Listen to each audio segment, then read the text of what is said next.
Introduction to Pseudo-Dionysius the Areopagite, his importance for Christian philosophy, theology, and mystical Christianity. Pseudo-Dionysius the Areopagite is one of the most influential and enigmatic figures in the history of Christian thought.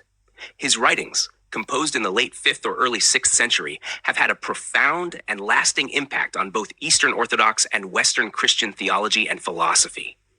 Far from being a mere commentator or theologian, Pseudo-Dionysius constructed a rich and systematic mystical theology that shaped medieval and Byzantine spirituality and continues to resonate within contemporary Christian mysticism.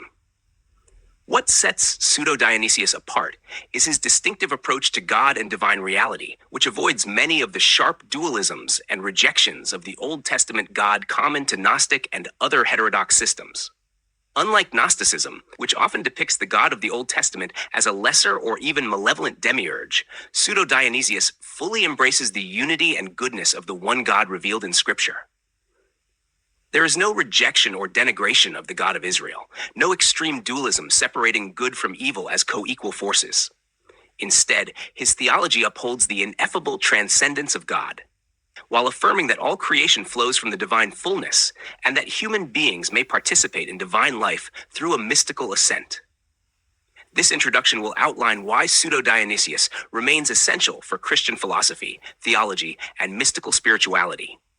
Briefly summarize the main themes of his 4 core works: the divine names, the mystical theology, the celestial hierarchy, and the ecclesiastical hierarchy, and explore his lasting influence on both Eastern and Western Christianity. Importance for Christian philosophy and theology. Pseudo-Dionysius represents a unique synthesis of Christian revelation and Neoplatonic philosophy. His writings translate the classical Neoplatonic understanding of divine transcendence, hierarchy, and emanation into a thoroughly Christian context.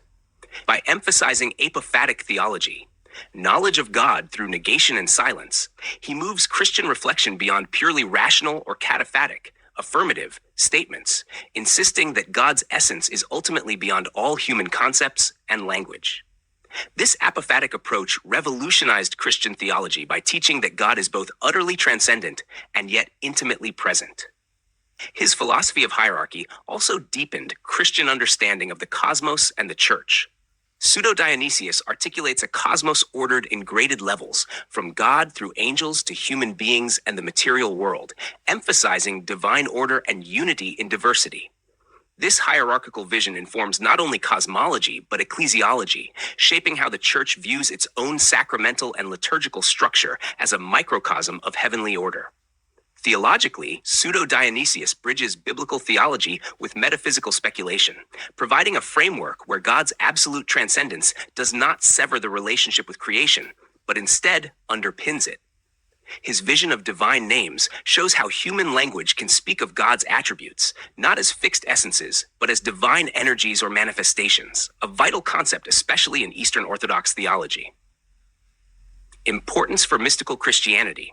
In mystical Christianity, Pseudo-Dionysius is arguably the most important classical figure. His mystical theology outlines the path toward union with God through a via negativa, a journey of stripping away all finite knowledge and experience to encounter the divine darkness beyond all names and forms. This approach profoundly influenced later mystics such as John Climacus, Gregory Palamas, and even Western figures like Meister Eckhart and John of the Cross. His emphasis on divine silence and unknowability invited Christian mystics to embrace mystery rather than fear it, encouraging a spirituality rooted in contemplative stillness and surrender. The Dionysian mystic seeks not conceptual understanding, but experiential communion with the ineffable God. This mystical theology expanded Christian spirituality beyond doctrinal boundaries, shaping contemplative prayer and liturgical worship in profound ways. Pseudo-Dionysius and the Old Testament God, rejection of extreme dualism.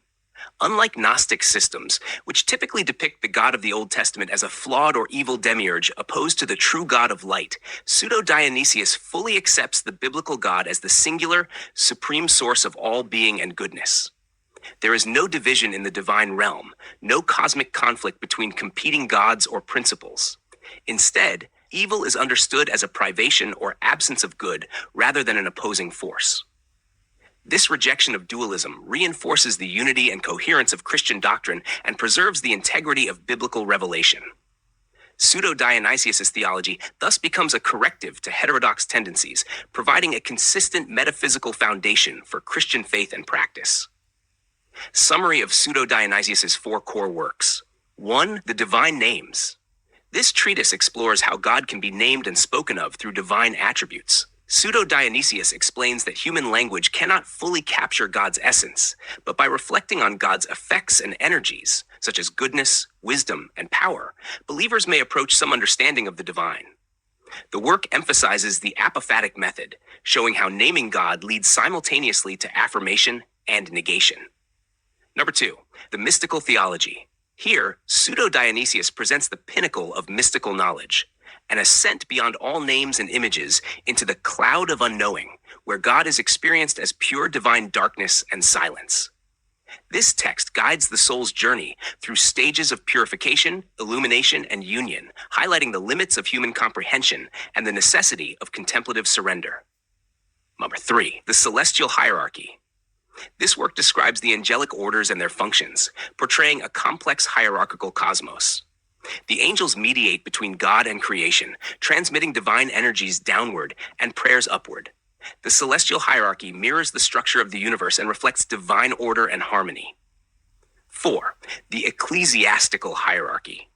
In this text, Pseudo-Dionysius draws parallels between the heavenly hierarchy and the church's structure, discussing bishops, priests, and deacons as participants in divine ministry. The church's liturgy is portrayed as an earthly reflection of the heavenly worship, emphasizing the sacramental and hierarchical nature of Christian community. Impact on Eastern and Western Christianity.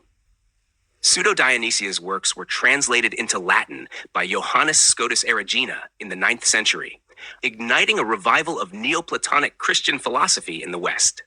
His influence permeates the theology of scholastic giants such as Thomas Aquinas and mystical figures including Meister Eckhart and John Tauler.